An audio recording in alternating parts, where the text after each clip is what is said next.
What does it mean to be a woman in today's world? Does it same? The feminism remains same for everyone? Or does it change depending on where you stand? Namaste everyone. Welcome again to the Pages of India. The topic for discussion of today is Feminism in India versus West, a tale of two struggles. So just imagine a library filled with books, and one hand goes in and take out two books.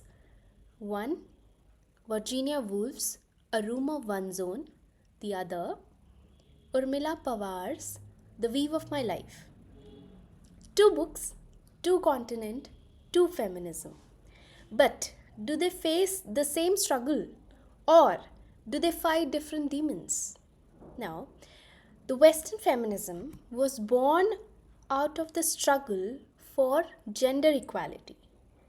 Indian feminism was born from the fight against gender, caste, and colonial oppression. Now, one speaks of breaking the glass ceiling, the other speaks of breaking centuries old chains. Now, we will going to discuss feminism with three different paths: literature, theory, and history. Now, feminism has its root, the Western feminism has its root which can be traced back in 18th century with Mary Wollstonecraft's writing, that is a vindication of the rights of the women. She asked a very simple question: why should men and women not be equally educated? In the same way, Simone de Beauvoir, in her text The Second Sex, breaks the illusion or shatters the illusion that women were born feminine. Instead, she argued society creates women as the other. In the same way, Virginia Woolf, who famously said that for a woman to write, she needs a room of her own. Now, let's get back to India. These were Vedic scholars debating philosophy in ancient India. Now, the women like Gargi, Maitri debated Yagvalakya that can be traced in many of the Upanishads. So, if we understand Indian feminism, we have to get back to the very famous book, that is Tri Purush Tulna, which came in 1882 by Tarabai Shinde. She questioned why men were celebrated for their mistakes while women are punished for theirs. In the same way, Savitri Bai Phule, which is a prominent figure in Indian feminism, she was not only the woman who wrote poetry but also opened school for the first time for girls. So, feminism shaped literature in different way. The famous writer Margaret Atwood, she wrote The Handmaid's Tale, in which she warns against patriarchy dystopia.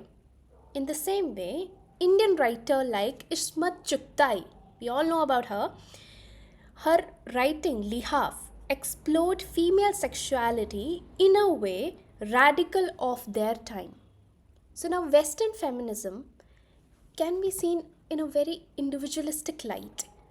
My body, my choice. Women should have the right to decide their career, their appearance, their relationship. And the moment like feminine mystic came in as a writing of Betty Friedan, which criticized how women were trapped as housewives. In the same way, of course, that's an important fight going on. But in India, feminism has to consider community. A Dalit woman does not just face sexism, she also faces caste discrimination.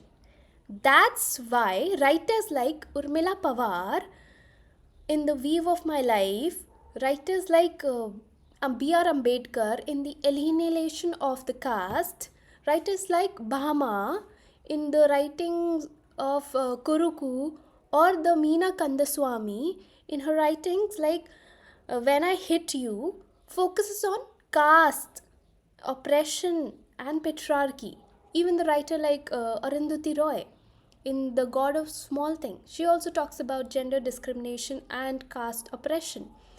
So we have to ultimately learn from each other. Western feminism is realizing that gender alone isn't enough. We need intersectionality. Indian feminism is embracing digital activism. Now, therefore, the core idea for both the fight is fight for justice, right? Thus, to feminism, whether it's local, global, and always evolving. Now, I would just like to end this presentation with one beautiful quote, which I want every woman should take this quote into their heart and should remember forever. Feminism is not about one voice being louder. It is about making sure that no voice is left unheard. That is important. Thank you everyone, and please do like it if you like the video and subscribe for more such videos. Thank you.